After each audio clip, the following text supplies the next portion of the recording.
Quels sont les symptômes du coronavirus? Des symptômes qui peuvent aller d'une rhinorrhée, un nez qui coule, à des symptômes de syndrome grippaux, des douleurs de crâne, et jusqu'aux patients qui ont des formes graves, là où ils font vraiment des détresses respiratoires aiguës. Donc les symptômes sont très variés. Comment se transmet la maladie?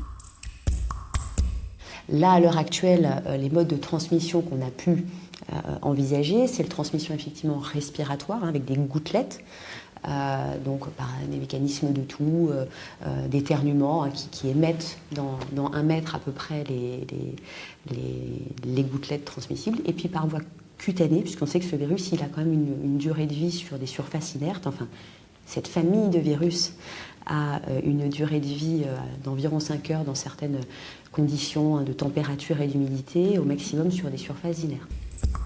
Est-ce comparable à une épidémie de grippe?